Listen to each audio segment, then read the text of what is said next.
यही कबाड़ी का काम करते हैं भैया। मेरे जैसा एक छोटा सा कबाड़ी पढ़ाई के बारे में इतना सोच सकती। लड़की जो है हमारी LLB कर रही है इस समय। जिस तरह मैं जाता हूँ तो लोग कहते हैं वही कबाड़ी धरा हो, कम से कम वकील जाएगा तो लोग कहेंगे साहब नमस्ते मेरा ये काम कर दीजिए। दे रहा हूँ, लेकिन रिश्तेदार और समाज मतलब क्या कहता है, क्या सोचता है। फिर वही बात, आपने छोटा कार्य क्यों कहा। नमस्कार, मैं Abhishek Gupta, the our times में आप सभी का स्वागत है। आज हम आपकी मुलाकात एक ऐसे इंसान से कराना चाह रहे हैं जिसकी सोच शिक्षा को लेकर काफ़ी अच्छी है, जो न केवल मेहनत मजदूरी कर कर अपना पेट पाल रहा है बल्कि अपने बच्चों के लिए अच्छी से अच्छी शिक्षा का व्यवस्था कर रहा है। नमस्कार चाचा, आपका शुभ नाम। विजय प्रकाश गुप्ता। आप क्या करते हैं। यही कबाड़ी का काम करते हैं भैया। कभी जो आप काम करते हैं, कभी आपको ये नहीं लगता कि हम इतना छोटा काम कर रहे हैं। काम छोटा नहीं होता है, बरसते ईमानदारी से किया जाए तो छोटा धंधा हो आज है कल बड़ा हो सकता है। आपके कितने बच्चे हैं। हमारे पास 3 बच्चे हैं, 2 बेटियां और 1 बेटा। अच्छा, मतलब आप काम करते हैं फिर भी आप अपने बच्चों के लिए क्या सोचे हैं कि आगे चलकर वो क्या करेंगे। सोचा यही है कि जिस तरह से बचपन में पैसों की तंगी होने के कारण और हमारी पढ़ाई केवल BA तक हुआ और एक तरफ परिवार को पालना और एक तरफ पढ़ाई, क्योंकि शादी हमारी जो है सन 1995 में हुआ।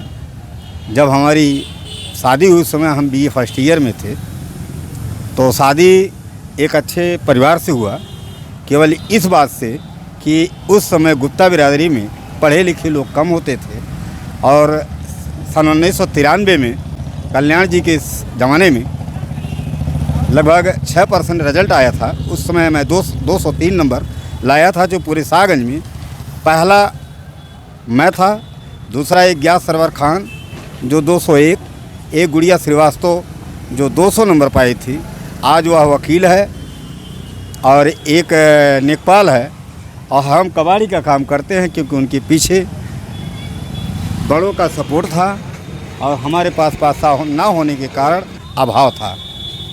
चाचा बता रहे इतने पढ़े लिखे होने के बावजूद इतना छोटा काम कर रहे हैं, फिर भी इन्हें अपने काम पर गर्व महसूस होता है। अभी चाचा बता रहे हैं कि उन्होंने जो है कल्याण सिंह के समय इंटर पास किया। उस समय कहा जाता था कि जो शिक्षा व्यवस्था थी, शायद इंटर हाई स्कूल बच्चों के पास करना काफ़ी मुश्किल आता था क्योंकि रिज़ल्ट करीब 10% से भी कम आता था। फिर भी चाचा ने कठिन मेहनत करके इंटर की परीक्षा पास की और आर्थिक तंगी के कारण BA ना कर पाए। फिर भी उन्होंने अपने बच्चों के लिए बहुत ही अच्छी सोच रखी है। इसके लिए हम चाचा से जानेंगे कि उनके बच्चे इस समय क्या कर रहे हैं। देखिए, शिक्षा जो है ये आदमी को आगे ले जाता है। जब ज्ञान होता है वह धंधा करे या बिजनेस करे या किसी लाइन में जाएगा, वहाँ शिक्षा सबसे ज़्यादा ज़रूरी होता है। और हम ये नहीं चाहते कि हमारे बच्चे ऐसा छोटा मोटा काम करें, और जो दुख उठाना है वो हम ही उठाएंगे, कोई दूसरा नहीं उठाएगा। और एक लड़की जो है हमारी LLB कर रही है इस समय, वो 4था सेमेस्टर है उसका, और एक लड़की हमारी जो है BTC कर रही है और सुपर टेक की तैयारी कर रही है। लड़का हमारा समझदार है, उसने कहा कि पापा दीदी अगर पढ़ रही है तो मुझे केवल BA करने दीजिए, हम आपके साथ आपका हाथ बटाएंगे। अब सबसे बड़ी चिंता शादी को लेकर के है, लेकिन शादी भी करेंगे। मैं सोच रहा हूँ कि लड़कियाँ कभी अभी अपने घर में जाएंगी, पुराने परंपरा वाले होंगी, कहेंगे नहीं हमको शिक्षा यहीं तक करना है, जो पढ़ लिया सो पढ़ लिया, अब आगे नहीं जाना है। जबकि हमारी लड़की PCSJ तैयारी कर रही है, और मान लीजिए PCSJ क्वालिफाई नहीं करती है तो वह वकील तो होगा ही। जिस तरह मैं जाता हूँ तो लोग कहते हैं वही कबाड़ी धरा हो, कम से कम वकील जाएगा तो लोग कहेंगे साहब नमस्ते मेरा ये काम कर दीजिए। और यही सोच करके मैं उसको पढ़ा रहा हूँ। चाचा भी आपने बताया कि आपका बेटा जो है आपके काम में हाथ बटाता और बेटी जो है पढ़ रही है, लेकिन हमारा समाज बेटी को एक कहता है कि पराया धन है, हम इसको पढ़ा लिखा कर क्या करेंगे। लेकिन आपके यहाँ बिल्कुल उल्टा है, लड़का जो है आपका काम कर रहा हो, बेटी आपकी पढ़ रही है। इससे आपको कभी ना कभी गर्व भी महसूस होगा, मेरी बेटी पढ़ रही है और आगे चलकर मेरा नाम रोशन करेगी। तो अपने उन लोगों के लिए आप क्या कहना चाहेंगे जो लड़कियों के प्रति एक गलत सोच रखे हैं। जो गलत सोच रखे उनकी अपनी विचारधारा है। कभी यह देखिए अगर हम भूखा रह करके हम आपको 2 रोटी खिला दें, जो सुख उस समय मिलेगा वही सुख समझ लीजिए यहाँ पर है। बेटी कल दूसरे घर में जाएगी तो या उसके घर वाले कहेंगे कि आपके घर वाले पढ़ाए लिखाए नहीं, तो हमारा मतलब बेइज्जती होगा। और लड़के को कोई कहने वाला नहीं होगा, क्योंकि बहू आएगी वो अभी देखेगी हाँ यहाँ जो है सब कुछ सही है। कम से कम हमको गर्व से कहेंगे कि हाँ तुम्हारे पिताजी ठेला ही चलाए क्यों, लेकिन पढ़ाए तो। कभी आपको ये नहीं महसूस होता कि मैं इतना छोटा काम कर रहा हूँ और अपनी बेटी को इतना अच्छी शिक्षा दे रहा हूँ, लेकिन रिश्तेदार और समाज मतलब क्या कहता है, क्या सोचता है? फिर वही बात, आपने छोटा कार्य क्यों कहा यह बताइए। अगर कमल का फूल किसी मखमल पे उगता तो शायद कीचड़ में कमल का फूल ना खिलता। कीचड़ से ही कमल का फूल खिलता है, वही कमल का फूल जाके लक्ष्मी जी पे चढ़ता है।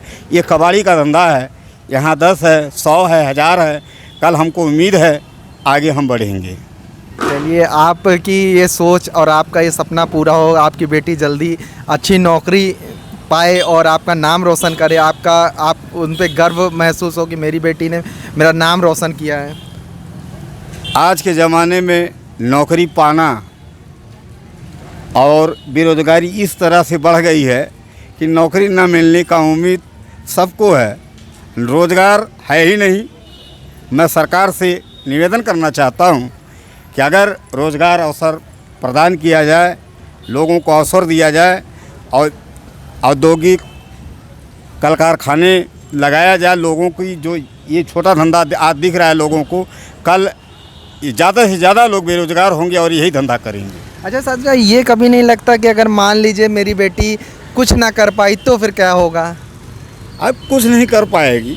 मान लीजिए आपके पास 10 रुपया है, यानी ज्ञान है, कुछ नहीं मिला, सरकार की तरफ से ना मिला, तो आप व्यक्तिगत तौर से जहाँ भी समाज में रहेंगे कम से कम अपनी शान तो दिखा सकते हैं कि आप पढ़े लिखे हैं। लोग आप पे गर्व करेंगे। जो नहीं पढ़े हैं उनसे जाके पूछिए उनकी क्या हालात होती है। चाचा ने बहुत अच्छा कहा, अगर नौकरी भी नहीं मिलेगी लेकिन एक पढ़ा लिखा युवक और जो लड़कियां होती हैं उनको समाज में एक अलग नज़रिए से जाता है। लोग उनके प्रति हमेशा एक सकारात्मक सोच रखते हैं। ये सोचते हैं कि वो पढ़ा लिखा इंसान अगर ना नौकरी पाया तो समाज के लिए शायद कुछ अच्छा ज़रूर करेगा। वही सोच के साथ चाचा ने कहा कि अगर नौकरी नहीं पाएगी तो समाज के लिए वो कुछ अच्छा ही करेगी, और ऐसे लोगों को हम सलाम करेंगे जो इतना बढ़िया काम कर रहे हैं, जो बेटी को अपने पढ़ा रहे हैं और कभी उसको अपना बोझ नहीं समझा, बल्कि इस समाज को एक आईना भी दिखाया जो आगे चलकर न केवल अपने को ऊपर उठाएगी बल्कि वो अपने पीछे 10 महिलाओं को आगे बढ़ने के लिए एक मौका देगी कि वो भी उसका देखकर बढ़ सकें। मैं समाज में चाहे वो गरीब तबके को हों या अमीर तबके के, मुझसे इससे लेना देना नहीं, लेकिन एक बच्ची का हक मारना नहीं, क्योंकि बच्ची जो लड़कियां होती हैं वह भी माँ के पेट से पैदा होती हैं, जो बेटा होता है वह भी माँ के पेट से पैदा होता है। अंतर कोई नहीं होता है। 9 महीना वह भी रहती है पेट के अंदर और 9 महीना यह भी रहते हैं। समय वही होता है। लोगों का नज़रिया बेटी के प्रति गलत करके पढ़ाना लिखाना, समाज में पीछे करना, ये दूसरे का धन है। ये बहुत गंदी सोच है लोगों की। अब हमको नया भारत बनाने के लिए बेटियों को आगे बढ़ाना है। मैं आप लोगों से यही निवेदन करता हूँ, जब मेरे जैसा एक छोटा सा कबाड़ी पढ़ाई के बारे में इतना सोच सकता है, आप लोग तो ऊंचे तबके के हैं, तो आप लोग ज़्यादा सोचिए। धन्यवाद। चाचा ने शिक्षा के प्रति इतना अच्छा नज़रिया बताया। अब समाज को भी अपना नज़रिया बदलना होगा, एक नए भारत का निर्माण करना है, और एक नए भारत के निर्माण के लिए हम लोगों को शिक्षा की एक अलग जगानी होगी।